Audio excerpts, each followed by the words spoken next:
MA MSc second semester students, कल मैंने आपको ऑनलाइन क्लास में सलेबस थ्योरी का और प्रैक्टिकल्स के बारे में समझाया था। आज हम लोग जो चैप्टर शुरू करने जा रहे हैं वो है असेसमेंट ऑफ न्यूट्रिशनल स्टेटस। मैंने आपको कहा था कि इस चैप्टर की शुरुआत हम लोग इसलिए करेंगे, इस चैप्टर से शुरू। उसका रीज़न है, देखिए किताब में आपको पिक्चर एकदम साफ नहीं दिखाई दे रही होगी, ये बुक मैं आपको दिखा दूंगी और जब आप ऑफलाइन क्लास में आएंगे तो आप इसकी फ़ोटोकॉपी करा लीजिएगा। किताब खरीदने की आवश्यकता नहीं है, लेकिन जिन भी बच्चों के पास बुक हो तो वो ये बुक है, ये मैंने ऑनलाइन ये बुक ली है और बुक का नाम है न्यूट्रिशन एंड डायटेटिक्स।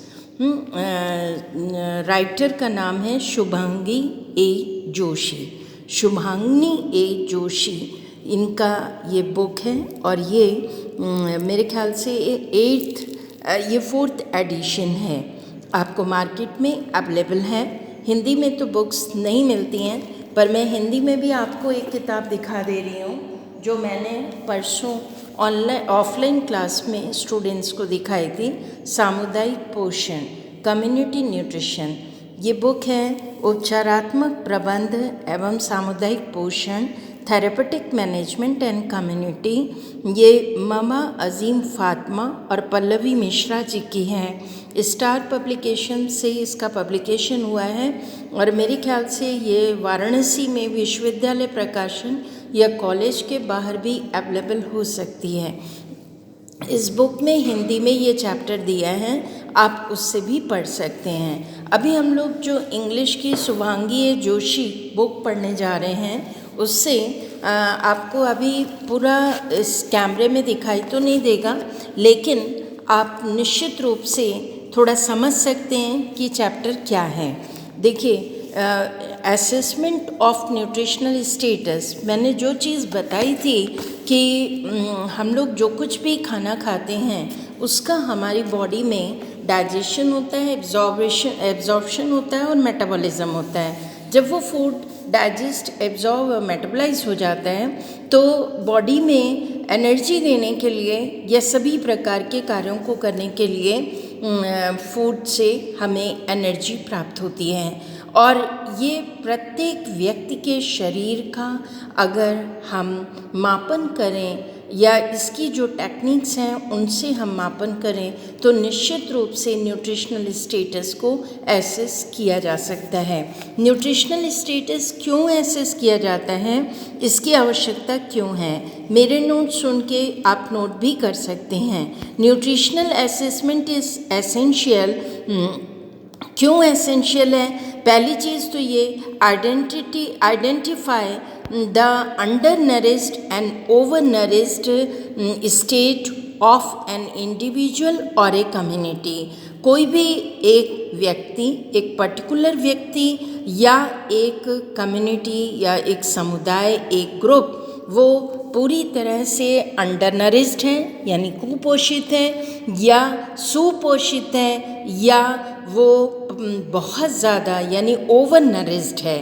बात समझ में आए तो तीन ही बातें होती हैं, मोटे तौर पे दो ही चीज़ें होती हैं। यदि किसी व्यक्ति के शरीर में एक या एक से अधिक पोषक तत्वों की कमी होती है तो हम उससे अंडर न्यूट्रिशन या कुपोषण की अवस्था कहते हैं। जब एक या एक से अधिक पोषक तत्वों की शरीर में अधिकता हो जाती है तब हम उससे ओवर न्यूट्रिशन कहते हैं। तो ये दो स्थितियां हैं जिनको हम किसी भी इंडिविजुअल के शरीर में या किसी एक पर्टिकुलर कम्युनिटी में आइडेंटिफाई करने के लिए असेसमेंट ऑफ न्यूट्रिशनल स्टेटस के टेक्निक्स का सहारा लेते हैं। Calculating the optimum energy and nutrients intake to promote growth and well-being। होता क्या है कि जब हमें न्यूट्रिशनल स्टेटस से पता लग जाता है कि कोई व्यक्ति अंडर नरिश्ड है, अगर कोई व्यक्ति अंडर नरिश्ड है तो उस अंडर नरिश्ड को हम न्यूट्रिशन इम्प्रूव करके कि उसके शरीर में फॉर एग्ज़ाम्पल प्रोटीन और एनर्जी की कमी है तो हम उसके आहार में इन 2 पोषक तत्वों की आवश्यकता को अगर बढ़ा दें, मात्रा को बढ़ा दें, तो अंडर न्यूट्रिशन की कंडीशन दूर हो सकती है। इसी तरह यदि किसी के शरीर में ओवर न्यूट्रिशन है, यानी हमें पता है कि उसके शरीर में वसा का जमाव हो रहा है, उसका शारीरिक वज़न बढ़ता जा रहा है, तो हम उसे प्रतिदिन यही कहेंगे कि आप अपने आहार में से वसा का सेवन कम कर दें, तले भुने व्यंजनों का प्रयोग ना करें, रोटी में घी लगाकर ना खाएं, दाल में बहुत ज़्यादा ऊपर से घी ना डालें, बहुत ज़्यादा चावल, आलू, शक्कर या मिठाइयों का परहेज करें जिनसे आपका शारीरिक वज़न बढ़ जाता है। तो समझ में आया कि ये 2 मोटी प्रॉब्लम्स हैं जिनको आइडेंटिफाई करने के लिए न्यूट्रिशनल असेसमेंट की टेक्निक्स का सहारा लिया जाता है। एक तो ये फ़ायदा है। दूसरी चीज़, to gauge the prevalence of malnutrition. हमारा देश थोड़ा गरीबी का देश है। हमारे यहाँ बहुत सारा तबका ऐसा है जो कि मालनरिज्ड है, जिनको प्रतिदिन का एक समय का 1 जून का आहार भी प्राप्त नहीं हो पा रहा, तो जिसके कारण वो मालनरिज्ड हैं। तो माल न्यूट्रिशन क्या है, वो कुपोषण को कैसे पहचाना जाए, कौन कौन से साइन हैं, और कितने % लोग माल नरिज्ड हैं। जैसे अभी इंडिया में 48 to 50% प्रिवलेंस रेट है माल न्यूट्रिशन का। तो ये कैसे पता लगा? ये सिर्फ न्यूट्रिशनल असेसमेंट की टेक्निक्स के द्वारा ही मालूम हो सका है। Also it is the associated and सब ऑप्टिमल सर्जिकल आउटकम। इसके अलावा जो सर्जिकल आउटकम होते हैं वो भी कि कितने को सर्जरी की आवश्यकता है, कितने में क्या प्रॉब्लम है, इंक्रीज रेट ऑफ इन्फेक्शन, किसी में कितना ज़्यादा इन्फेक्शन बढ़ा हुआ है, लॉन्गर हॉस्पिटल स्टे, कितने समय तक वो हॉस्पिटल में स्टे कर रहा है, एंड इसके अलावा है इम्पेयर्ड नॉर्मल हीलिंग। उसकी जो हीलिंग होनी चाहिए, चोट लग गई है तो हीलिंग प्रॉपर नहीं हो पा रही है। Frequent hospital readmission for the elderly, अगर ओल्ड एज में है और बार बार उनको हॉस्पिटल जाना पड़ रहा है, ये सारी प्रॉब्लम्स को आइडेंटिफाई और मोर frequent post operative complications and increase risk of death, ये सारे कारण हैं, ये सारे कारक हैं जिनका पता असेसमेंट ऑफ न्यूट्रिशनल स्टेटस की टेक्निक्स के द्वारा ही किया जा सकता है। टू प्लान हेल्थ प्रोग्राम, और सबसे इम्पॉर्टेंट बात यह है कि असेसमेंट के जो न्यूट्रिशनल स्टेटस की टेक्निक्स हैं उनके द्वारा सरकार हेल्थ के प्लान्स को भी बना सकती है। तो मेरी बात समझ में आ गई होगी बेटा। सबसे इम्पॉर्टेंट बात तो ये है कि कम्युनिटी में कितने लोग अंडर नरिज्ड हैं, कितने लोग ओवर नरिज्ड हैं। इसके साथ ही साथ इनका पता लगाना होने के क्या, अंडर नरिशमेंट के क्या कारण हैं, ओवर नरिशमेंट के क्या कारण हैं, अगर नरिशमेंट हुआ है तो उसको कैसे दूर किया जाए, ये सारे फैक्टर्स इसमें इन्वॉल्व हैं। इसके साथ ही साथ प्रिवलेंस रेट क्या है माल न्यूट्रिशन की, माल न्यूट्रिशन को कैसे कम किया जा सकता है, और ये सारे फैक्टर्स मैंने बताए हैं। आप जब आएंगे ऑफलाइन क्लास में, अगर आपके पास बुक नहीं है तो आप फोटो स्टेट करा सकते हैं इन चैप्टर्स को।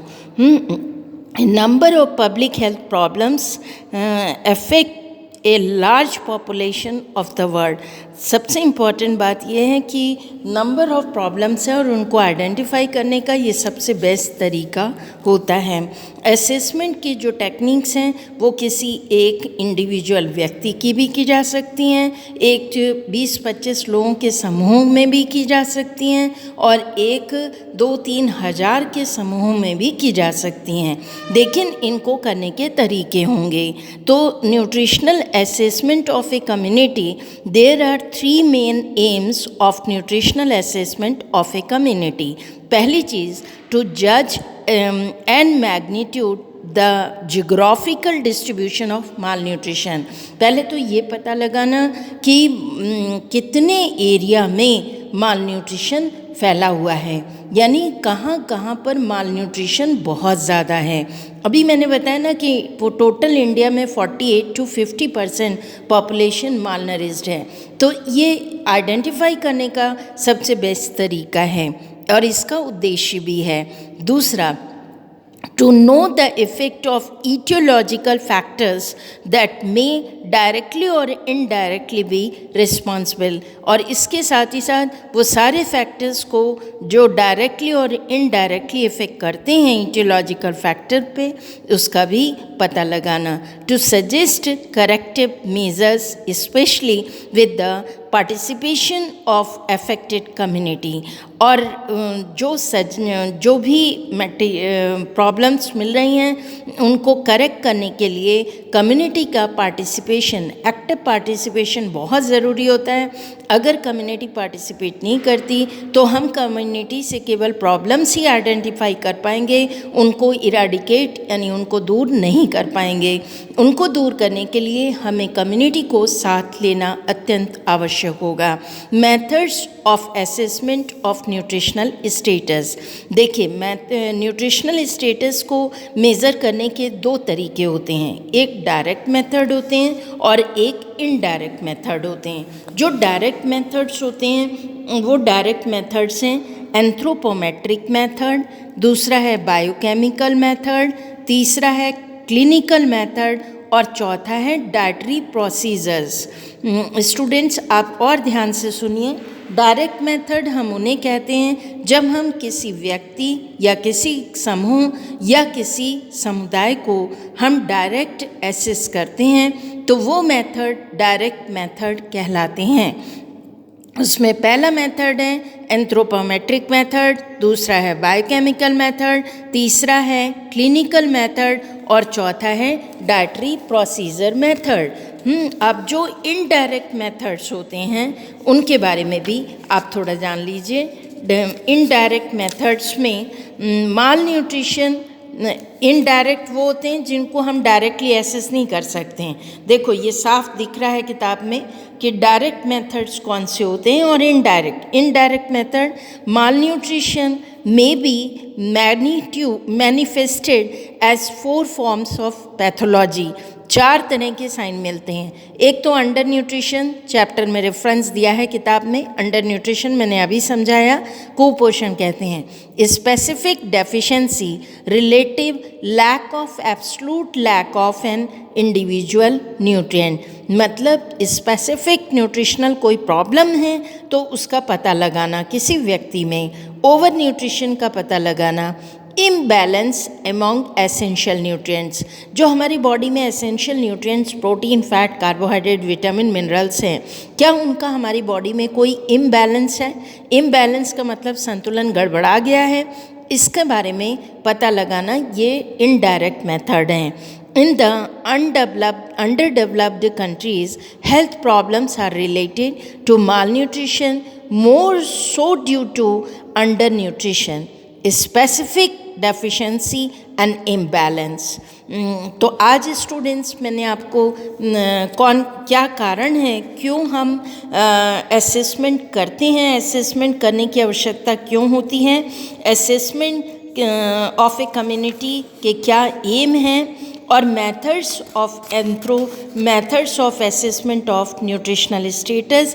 2 तरह के मेथड्स होते हैं, एक डायरेक्ट मेथड होता है और दूसरा इनडायरेक्ट मेथड होता है। डायरेक्ट मेथड मैंने आपको फिर बता दे रही हूँ, फिर से आप नोट कर लें, anthropometric method, biochemical method, clinical method and dietary procedure method. ये डायरेक्ट मेथड में मैं एक मेथड और अपनी तरफ से आपको बताऊंगी, वो है क्लिनिकल मेथड, जो पहला मेथड होता है, किताब में नहीं दिया है लेकिन मैं स्टूडेंट्स आपको ज़रूर समझाऊंगी। उसे हिंदी में कहते हैं नैदानिक विधि। और जो इनडायरेक्ट होते हैं वो माल न्यूट्रिशन को एसेस करने के तरीके होते हैं, तो वो सब इनडायरेक्ट मेथड होते हैं। अब हम लोग एक एक मेथड को स्पेशली एक एक मेथड की डिटेल्स पढ़ेंगे, जो हम नेक्स्ट क्लास में आपको पढ़ाएंगे। और अब आज के बाद जो ऑनलाइन क्लास होगी वो आफ्टर होली वेकेशंस होगी। तो आप सभी को होली की हार्दिक शुभकामनाएं, और मुझे उम्मीद है स्टूडेंट्स आप सभी को लेसन में कुछ समझ में आया होगा। यदि जिन भी स्टूडेंट्स की कोई क्वेरी हो और ना समझ में कोई क्वेश्चन आया हो तो आप चैट बॉक्स में डाल सकते हैं या मुझे पर्सनली कांटेक्ट कर सकते हैं। आप सबको हैप्पी होली। Thank you.